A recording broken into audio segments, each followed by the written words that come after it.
നമസ്കാരം, ജന്മഭൂമിയിലേക്ക് സ്വാഗതം. മുഖ്യമന്ത്രിയുടെ കൊടുകാര്യസ്ഥത മൂലം കടക്കണിയിൽ വലയുകയാണ് നമ്മുടെ കേരളം. കൃത്യമായ പെൻഷൻ പോലും പൊതുജനങ്ങളുടെ കൈകളിലേക്ക് എത്തുന്നില്ല. പട്ടിണിക്കിട്ട് മരിക്കേണ്ട സാഹചര്യം വരെ നമ്മുടെ നാട്ടിലുണ്ടായി. ഒരു നാടിന്റെ എല്ലാ കാര്യങ്ങളും നോക്കേണ്ട തലവൻ തന്നെയാണ് നമ്മുടെ മുഖ്യമന്ത്രി. എന്നാൽ അദ്ദേഹം ഇപ്പോൾ കറങ്ങിയടിച്ച് ഉല്ലാസയാത്ര നടത്തുകയാണ്. മുഖ്യനും കുടുംബവും 16 ദിവസത്തെ ഉല്ലാസയാത്രയ്ക്കാണ് പോയിരിക്കുന്നത്. തികച്ചും സ്വകാര്യമായ യാത്രയാണെന്ന് പറഞ്ഞിട്ടുമുണ്ട്. മുഖ്യമന്ത്രിയുടെ ഈ ചെയ്തികളെല്ലാം കൊണ്ട് തന്നെ ജനങ്ങൾ ഓരോ നിമിഷവും പൊറുതിമുട്ടി കഴിയുകയാണ്. ഈ യാത്ര അസ്ഥാനത്തുള്ള യാത്രയാണ് എന്ന് തന്നെ മനസ്സിലാക്കിയത് മുതൽ പാർട്ടിയിലെ മറ്റു നേതാക്കൾക്കും മന്ത്രിമാർക്കും ഇരിക്കപ്പൊറുതിയില്ല എന്ന് വേണമെങ്കിൽ പറയാം.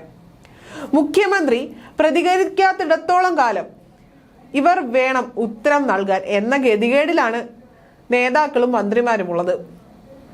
ഇപ്പോൾ മന്ത്രി ശിവൻകുട്ടിക്ക് പിന്നാലെ AK ബാലനും രംഗത്ത് വന്നിരിക്കുകയാണ്. കഴിഞ്ഞ ദിവസം K സുധാകരൻ ചോദിച്ചിരുന്നു മുഖ്യമന്ത്രിക്ക് പോകാൻ ഇത്രയധികം പണം എവിടെ നിന്നായിരുന്നുവെന്ന്. അതിന് മറുപടി എന്നതായി AK ബാലൻ പറഞ്ഞതോ, 1.25 രൂപ ശമ്പളമുള്ള മുഖ്യമന്ത്രിക്ക് എന്ത് ബുദ്ധിമുട്ടാണ് ഉണ്ടാകുന്നതെന്നാണ്. തിരഞ്ഞെടുപ്പുമായി ബന്ധപ്പെട്ട് ഭാരിച്ച ജോലികളാണ് മുഖ്യമന്ത്രി ചെയ്തതെന്നാണ് AK ബാലന്റെ പക്ഷം. ഇനി അദ്ദേഹം വിശ്രമിക്കട്ടെ, അതിലെന്താണ് പ്രശ്നം? ഇത്ര വ്യക്തിഗത വരുത്തിയിട്ടും സംശയം തീരാത്തത് മാധ്യമങ്ങളുടെ തകരാറാണ് എന്നാണ് AK ബാലൻ കുറ്റപ്പെടുത്തുന്നത്. സ്വകാര്യ യാത്രയാണെന്ന് മുഖ്യമന്ത്രി പോലും പറഞ്ഞു. പിന്നെ എന്തിനാണ് ഇത്ര സംശയമെന്നും AK ബാലൻ ചോദിച്ചു. എന്നാൽ ഇതെല്ലാം തന്നെ ഒട്ടും യോജിക്കാൻ കഴിയാത്ത വാദങ്ങളാണ് എന്ന് നേതാക്കൾ ഉന്നയിക്കുന്നതും. ഒരു മുന്നറിയിപ്പുമില്ലാതെ യാത്ര പോകുമ്പോൾ ഇത്തരത്തിൽ ചോദ്യങ്ങൾ ഉയരുക തന്നെ ചെയ്യും. അത് സ്വാഭാവികമാണ്. പൊതുജനങ്ങൾ ചോദിക്കുന്ന ചോദ്യങ്ങളാണ് മാധ്യമ പ്രവർത്തകരുടെ വഴിയിലൂടെ എത്തുന്നതും. ഇന്ത്യയുടെ തെക്കേ അറ്റത്തെ ഇന്ദിരാ പോയിന്റിൽ നിന്ന് ഒരു വിളി വിളിച്ചാൽ കേൾക്കുന്ന സ്ഥലമാണ് ഇന്തോനേഷ്യ എന്നും AK ബാലൻ പ്രതികരിച്ചു. ഇതുമായി ബന്ധപ്പെട്ട് പ്രചരിക്കുന്നതെല്ലാം തന്നെ കെട്ടുകഥകളാണെന്നാണ് അദ്ദേഹം പറയുന്നത്. മുൻപും മന്ത്രിമാർ വിദേശ സന്ദർശനം നടത്തിയിട്ടുണ്ടെന്നും അതൊന്നും ഇത്ര വിവാദം ഉണ്ടായിട്ടില്ലല്ലോ. തിരഞ്ഞെടുപ്പുമായി ബന്ധപ്പെട്ട് വലിയ ജോലിയാണ് മുഖ്യമന്ത്രി ചെയ്തതെന്നും ഏകദേശം 30 ദിവസം മുഖ്യമന്ത്രി ഒരു ദിവസം 4 മണിക്കൂർ വെച്ച് പ്രസംഗിച്ചുവെന്നും ആ വിധത്തിൽ തങ്ങൾ പറ്റാത്ത വിധം സ്ട്രെയിൻ എടുത്ത ഒരാളെ ഒന്ന് വിശ്രമിക്കാൻ അനുവദിക്കുന്നതിന് എന്താണ് ഇത്ര ബുദ്ധിമുട്ട്?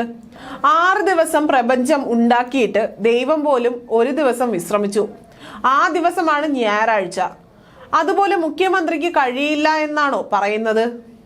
നവകേരള യാത്രയ്ക്കായി മുഖ്യമന്ത്രി കഠിന പ്രയത്നം ചെയ്തുവെന്നാണ് AK ബാലൻ പറയുന്നത്.